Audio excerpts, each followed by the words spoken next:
अख्खा मसूर आपण नेहमीच बनवतो वेगवेगळ्या पद्धतीने.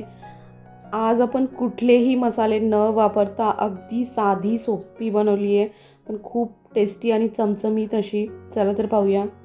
मी 1 वाटी अख्खा मसूर घेतला आहे.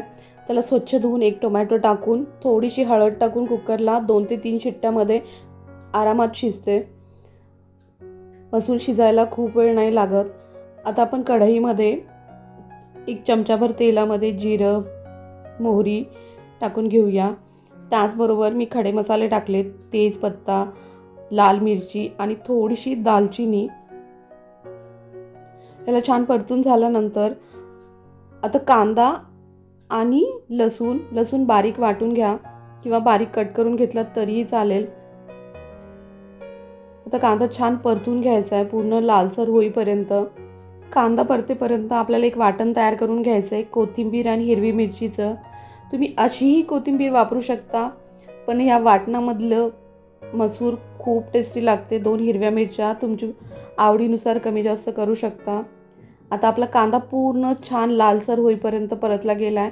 त्यात 1.5 चमचा लाल तिखट, अर्धा चमचा हळद, 1 चमचा गरम मसाला आणि चवीनुसार मीठ. आता आपण हिरवी मिरची वापरली आहे, त्यानुसार तुम्ही लाल तिखट कमी जास्त करू शकता.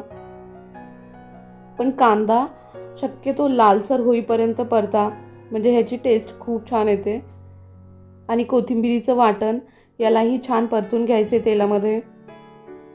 तुम्ही कोथिंबिरीच्या ऐवजी पालक पण घेऊ शकता, त्याचीही ग्रेव्ही करू शकता, तीही छान लागते. आता हे पहा, कुकरला 3 शिट्ट्यामध्ये छान मसूर शिजले. आता हे छान परतून झाल्यानंतर आपण मसूर घालून घेऊया. आता तुम्हाला किती घट्ट करायचे किंवा पातळ करायचे त्यानुसार तुम्ही पाणी घालून घ्या. पाणी शक्यतो गरम घाला, म्हणजे छान चव येईल, मसाल्यांची चव बदलणार नाही. आता ह्याला एक 5 मिनिटं झाकून ठेवूया. एक उकळी काढून घेऊया. हे पहा, 5 मिनिटानंतर मस्त असं घट्टसर रस्सा झालेला आहे. भातासोबत, पोळीसोबत. उन्हाळ्यामध्ये आपल्याला त्याच भाज्या खायचा कंटाळा येतो. कधीतरी वेगळी ट्राय करायचं असेल, अगदी सोप्या पद्धतीने ही भाजी आहे अख्खा मसूर.